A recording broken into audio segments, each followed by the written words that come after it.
Hi, I'm Heather Sims, a real estate broker here in the Dallas area, and I'm talking this week about your money during the home buying process and how not to put it at risk. And I want to share a little story to put that into focus for you. I just had a contract fall apart right before closing. And the reason? It was financing. Now here's the part that really gets me, that really is frustrating, is it turns out that this buyer should never have been pre-approved in the first place to buy this home. And it ended up costing him nearly $10,000. That is a painful lesson. And unfortunately, it's one that a lot of buyers don't realize can happen until they're the ones living through it. So I want to walk you through what happened, because if you're thinking about buying a home, this is something that you really do need to understand. And it all comes down to one thing.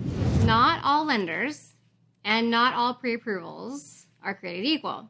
We do tend to throw that word around a lot of times in real estate. Get pre-approved, talk to a lender, figure out your budget. Yes, and all of that matters. But what matters just as much is how solid that pre-approval actually is. Because I'm here to tell you, some pre-approvals are real and based on solid facts about the buyer, like income and credit and financial reserves, as they should be. And some just honestly are not. In this situation, the buyer had a pre-approval. I check with the lender like I do for all my sellers when we have a buyer that makes an offer. Of course, you check with the lender. This lender, sure enough, says, yep, this buyer is solid and he definitely can buy this home. That lender is out of Arizona, but he's still a small mortgage lender, which I always prefer to the big banks. And so even though he wasn't in Texas, that wasn't that big of a red flag or anything like that. So based on the pre-approval, we negotiated the deal and successfully went under contract. Inspections were done, repairs were done, everything was moving along just like normal. Process was great. Getting closer to the finish line. I'm checking with the lender every week, just like I always do. Appraisal was done, value came in. Okay, we know we're moving on. And then 2 days before closing, the lender needs an extension. Red flag number one. So I ask, why? What's going on? Lender says, oh, final underwriting just needs like one more piece of paper. No biggie. All right, we extended. The lender's still not ready. 2 days later, needs another extension. Big red flag. And my seller is trying to buy a home too, by the way. So every time her buyer for her house needs an extension on the sale of her home, we have to get her an extension on the home she's trying to buy as well. It's a domino effect, right? Then something happened that literally has not happened in the history of my 15-year real estate career. The lender literally ghosts everybody. Will not return any text or phone calls or emails from anyone. What the heck, right? So the buyer's agent says, okay, forget this lender. We're going to get my local lender and try to get this closed with them. Long story short, that local lender came back and said, this buyer's not qualified to buy this house. And in fact, that local lender isn't sure how he ever would have gotten approved, how he ever would have had a pre-approval in the first place. So frustrating. And I'm on the listing side. My client is the seller. And of course, this is painful for her, but it is for the buyer too. It's painful for both parties. All that time, all that stress, both had gotten emotionally invested in their new houses, right? Both had spent money on inspections and due diligence.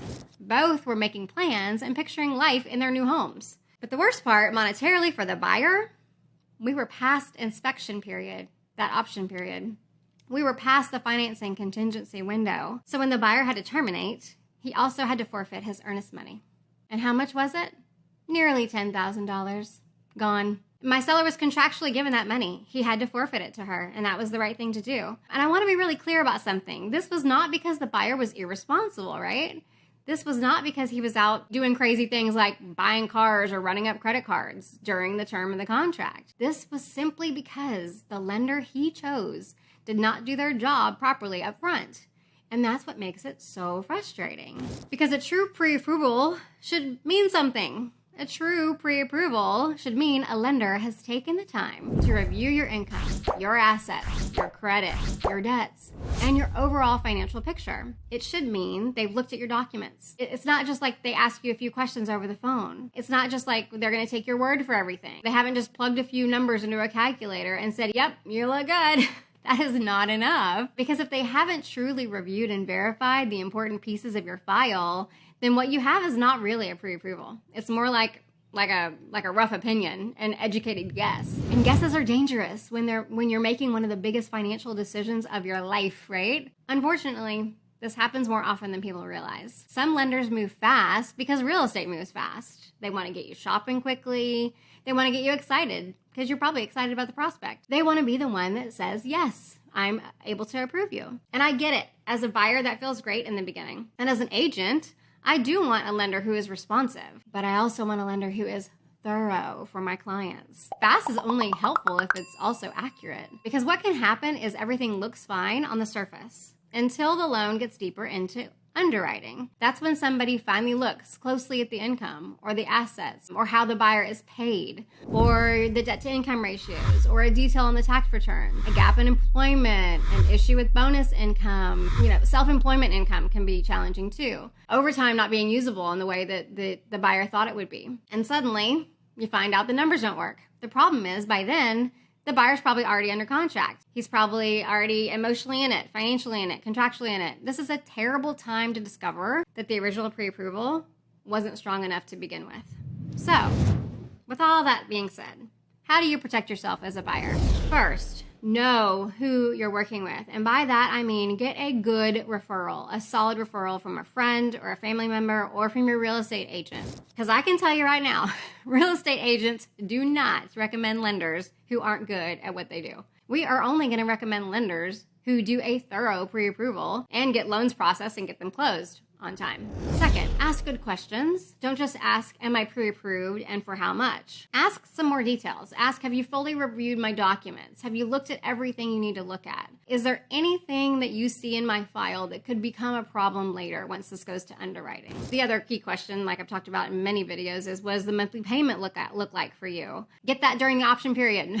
This is also why your team matters so much. Your lender matters, your agent matters. The people helping guide you through the home buying process matter a lot, because buying a home is not just about finding the right house. It's also about making sure the people around you are helping you make smart, solid decisions from day one.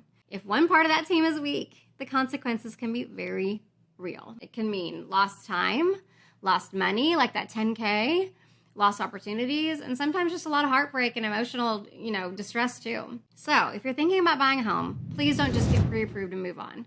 Make sure it's a real pre-approval, because the goal is not just to get under contract, and it certainly isn't to lose thousands of dollars and still not get your dream home. The goal is to make it all the way to the closing table and to be comfortable about doing it, right? And a good lender really will help you do that. So if you're sitting there thinking, wait, now I'm a little nervous about my pre-approval, totally fair. Feel free to reach out to me. I'm happy to take a look at any kind of pre-approval or talk it through with you. And if you like these honest real life stories like this, because I got plenty of them over 15 years, make sure you're subscribed. I post new videos like this every week to help you make smarter, more confident decisions in today's real estate market. And I would love for you to tune in next week for another edition of All Things Real Estate. Thank you for watching. Bye-bye. All things real estate.